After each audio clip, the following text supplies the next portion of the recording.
Welcome to the DoubleACS Daily News. Massachusetts Governor Healey explored housing developments in the Attleboro downtown on Tuesday. Standing outside of the newly refurbished Union Mill Apartments at 37 Union Street, she highlighted the administration's new Affordable Homes Act, which is aimed at increasing home production and lowering home prices. You can watch the full presentation on DoubleACS, but here's a short portion of her remarks.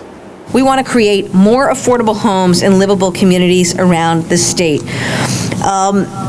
Look, I have said from the outset that this team, our administration, we're focused on three things: affordability, competitiveness, and equity, okay? And that's what the Housing Bond Bill does. It advances all three of those things, and all three of those things are super, super important. Now, we put a special focus as well on making housing more affordable. We know it is the greatest challenge that we face. So let me tell you what we did. As governor, I was clear. We needed a new secretary. We needed somebody who was going to be solely and exclusively focused on generating housing across this state. And that is who we have in Secretary Ed Augustus, the Commonwealth's first ever Secretary of Housing and Livable Communities. And I want to thank Ed for all the work that he and his team did in the recent bond bill and so much more. The second thing we did was to file that state budget, which included, among some of the other things, 1,000 new rental vouchers, launching the state's first climate bank that is dedicated to building and preserving affordable housing. We expanded tax incentives that spur the creation of affordable homes for low and middle income families.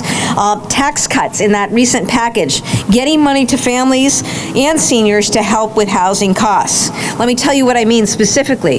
The Housing Development Incentive Program, we call it HDIP. It's a tax break that unlocks new home building in gateway cities like Attleboro. Super important. And we just increased the statewide cap from $10 million to $57 million, because that's how important it is. It's going to bring investment to places like Attleboro and Brockton and Fall River, New Bedford, Taunton, and beyond, and it's going to lower housing costs across the region. It really, really will. In addition, our tax cut package also expands the statewide low-income housing tax credit from $40 million to $60 million. It's a big expansion, and it's really important because that's the tax break that allows development to go forward and will unlock affordable homes like those here at Union Mills. Together, all of these tax cuts and incentives represent the needed big step forward. I also know that we need to do more, and that is why, as Mayor DeSimone announced, we announced last week a $4 billion housing bond bill. That's a big number, and there's a reason for it because it's that big of an issue for our state. Housing constructions will start in the spring or not, right? So we've got to get this going and get this going now. What does it do? Well, it's called the Affordable Homes Act because it's about creating, or in some instances, rehabbing, renovating, preserving nearly 70,000 new homes for low and middle income families, okay? We want to do that all across the state.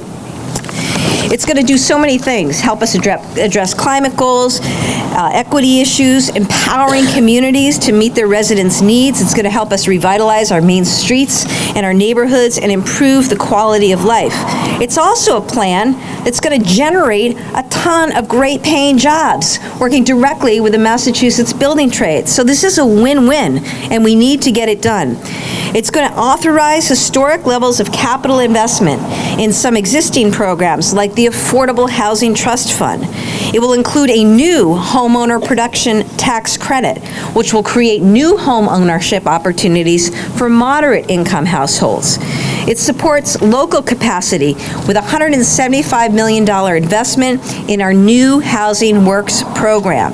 That's a program that will help cities and towns prepare their infrastructure for new homes. And importantly, it's going to repair and modernize 43,000 units of state-funded public housing.